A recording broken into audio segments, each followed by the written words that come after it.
কোনো খেলা না আমরা কোনো খেলার পাত্র?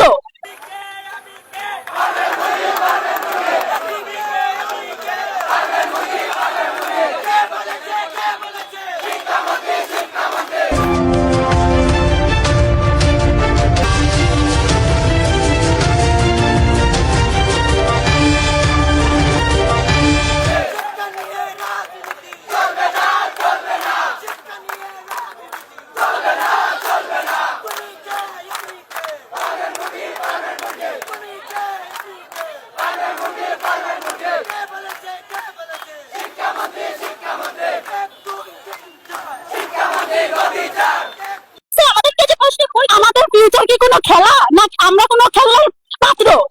এই যে আমরা এই যে এরকম সারাটা দিন এত কষ্ট করে পড়ালেখা করছি, পড়ালেখা করার পর পরীক্ষার প্রশ্নের মধ্যে এরকম ভুলভাল প্রশ্ন দিচ্ছে আমাদেরকে পরীক্ষা দিতে। আমাদেরকে এবারে শিক্ষার মান উন্নত করতে চাই প্রধানমন্ত্রী, এটা আমরা জানতে চাই। আর আমাদের শিক্ষার মানকে এভাবে উন্নত হবে। যে প্রশ্নগুলো থেকে পরীক্ষা দিচ্ছে এগুলো আপনি টেস্ট পেপারের মধ্যে কোথাও খুঁজে পাবেন না। বিগত কোন সালের বোর্ডে ওরা রিপিট করে, ওরা হচ্ছে 2002, 3, 4। এখন ভাই আমরা তো আর আগে থেকে জানতাম না, আপনি আমাদেরকে প্রিপেয়ার করছেন, আপনি আসছেনই কয় মাস হয়েছে, কিন্তু না আপনি এসে নতুন কারিকুলাম চালু করেছেন, এটা তো ঠিক হয় না। তাই আমাদের দাবি মানতে হবে। কালকে তিনি সংসদে ডাহা মিথ্যা কথা বলেছেন, যেগুলো পুরো বোঝা যাচ্ছে মিথ্যা কথা। পুরো পুরো বাংলাদেশে বন্যা চলতেছে, কিন্তু তিনি শুধু চট্টগ্রামের মধ্যেই কেন স্থগিত রাখছেন? তিনি বলতেছেন যে তারা 2 বছর আগে নাকি এই প্রশ্নটা মেক করছে, 2 বছর আগে প্রশ্ন মেক করছে, তারা অ্যানালাইসিস করে নাই যে আমাদের প্রশ্নটা ভুল হইতে পারে নাকি ঠিক আছে। আমাদেরকে যে প্রশ্ন করি, আমাদের ফিউচার কি কোনো খেলা না আমরা কোনো খেলার পাত্র?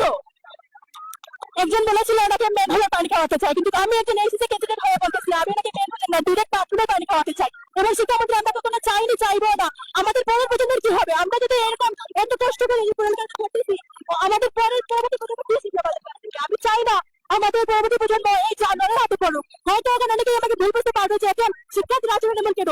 আমি বলতে বাধ্য হচ্ছি, আমার জীবনে আমি এরকম গালি কোনো মানুষকে দেই নাই, যতটা পরিমাণ গালি আমি শিক্ষামন্ত্রীকে দিয়ে। আমি শিক্ষামন্ত্রী